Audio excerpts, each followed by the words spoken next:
Leitura em áudios do livro Sofrimento Nunca é em Vão, de Elizabeth Elliot, pela Fiel Editora, capítulo 3, Aceitação, parte 2.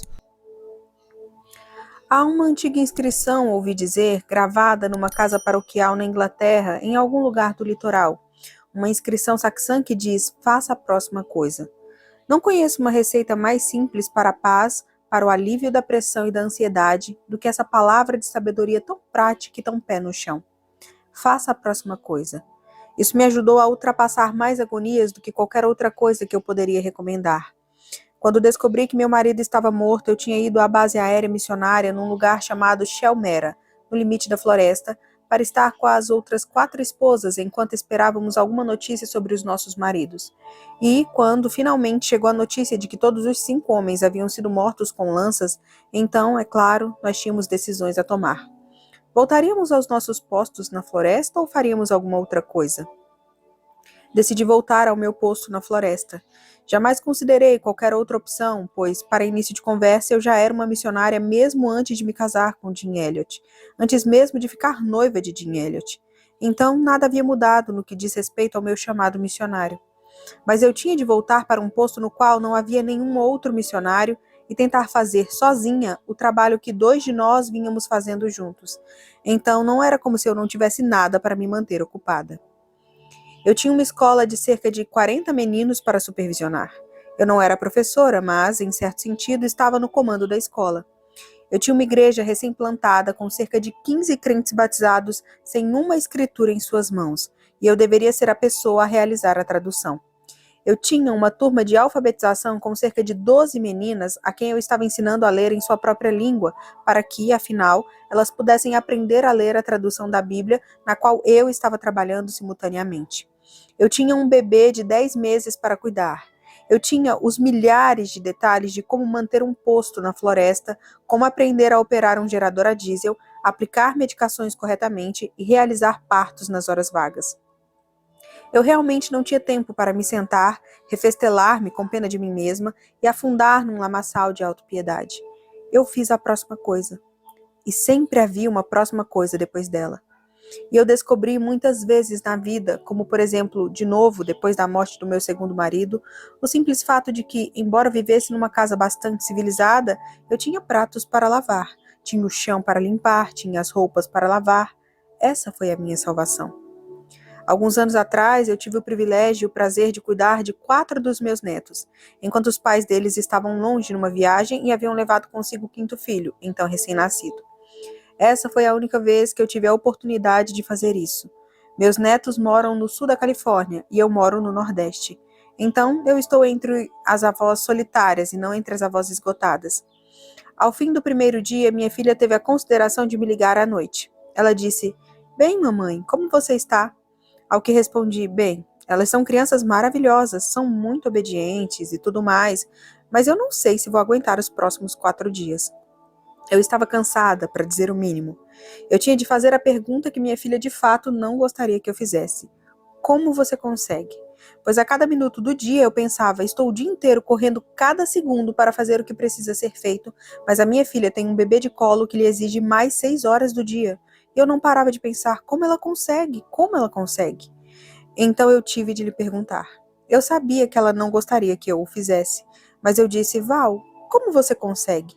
Ela riu ao telefone e disse, mamãe, eu apenas faço o que a senhora me ensinou anos atrás. Eu faço a próxima coisa.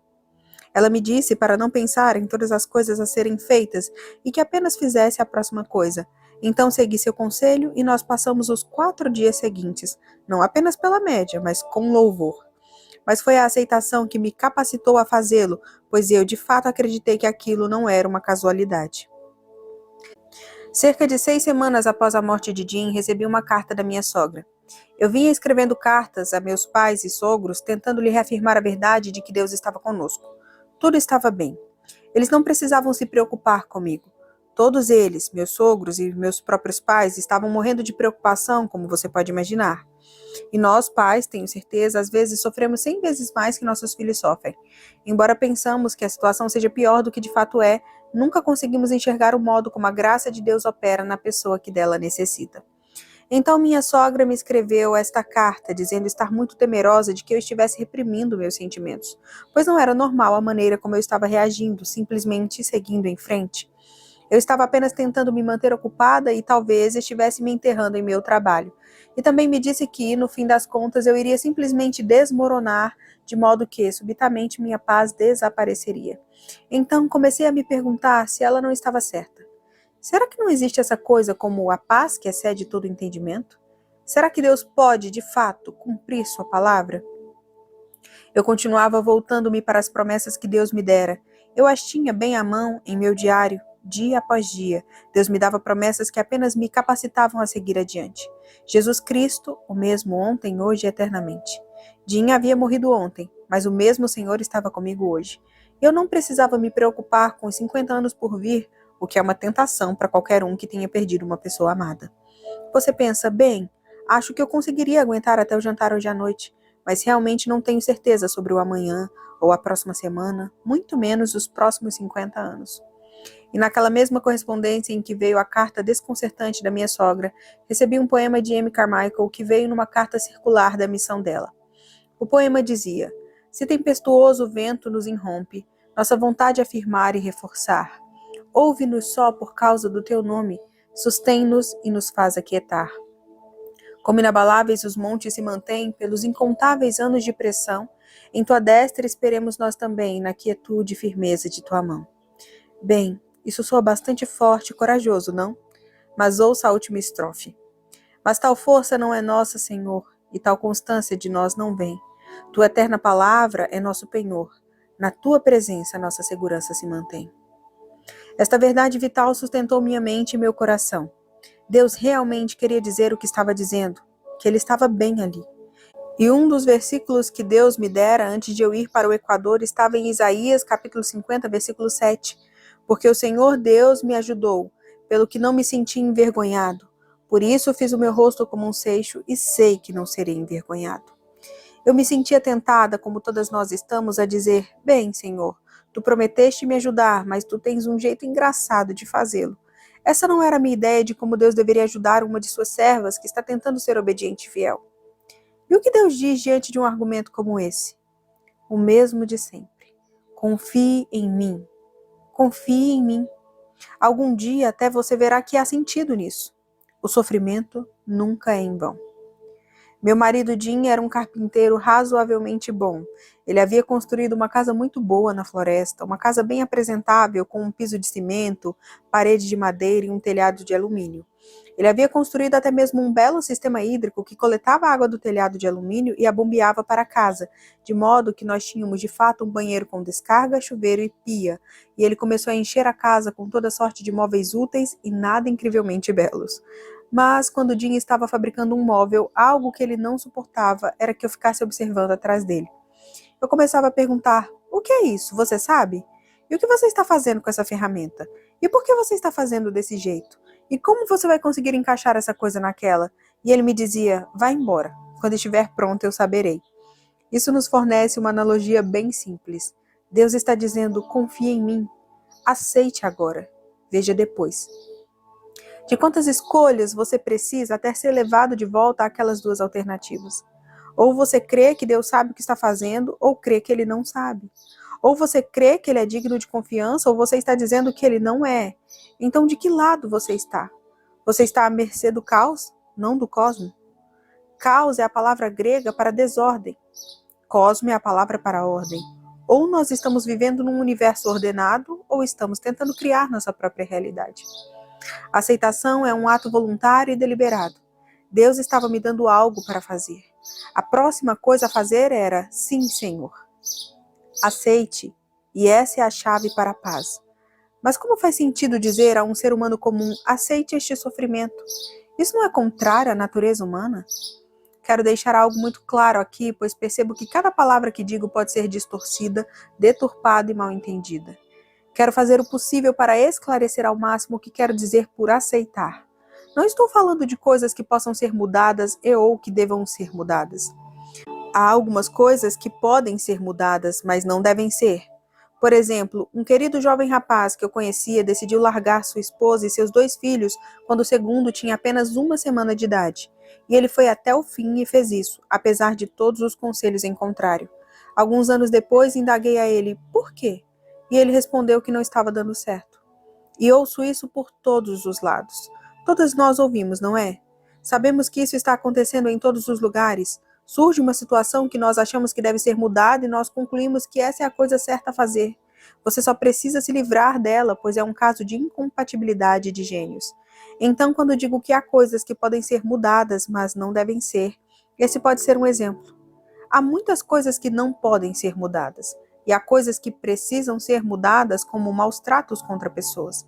Então não estou, e quero deixar isso muito claro entre nós, dizendo para você aceitar tudo, simplesmente resignar-se e nem sequer pensar nas piores coisas que lhe acontecem. Não é esse meu objetivo aqui. Lembre-se que o apóstolo Paulo orou pela remoção daquele espinho na carne. E qual foi a resposta? Ele orou 3 vezes para que Deus removesse aquele espinho, e a resposta foi, a minha graça te basta, 2 Coríntios 12:9. Minha graça é suficiente para você, na versão NVI. E é muito interessante, muito importante, penso, Paulo dizer, um espinho me foi posto na carne para impedir que eu me exaltasse excessivamente. E depois ele diz que aquilo era um mensageiro de Satanás. Isso parece ser uma contradição, pois obviamente era Deus quem se preocupava com o fato de ele se exaltar excessivamente. Satanás teria prazer se nos exaltássemos excessivamente. Mas ele disse, a fim de me impedir de exaltar excessivamente por causa de uma experiência espiritual particular, a qual ele acabara de descrever naquele capítulo, 2 Coríntios 12, e, a fim de me livrar daquilo, me foi dado um espinho na carne, e era um mensageiro de Satanás, segundo ele. Então, quando você junta tudo isso e pensa, essa coisa vem de Deus ou vem de Satanás? É a voz de Deus ou a voz de Satanás? Pare de se preocupar com isso. Você não precisa solucionar isso, pois aqui está um caso em que o espinho era, num sentido, dado por Deus como um mensageiro de Satanás. E eu consigo pensar em mais um, ao menos mais um exemplo bíblico no qual há essa mesma contradição aparente. Quando José diz aos seus irmãos que eles o haviam enviado para o Egito, mas ele diz, Deus me enviou ao Egito.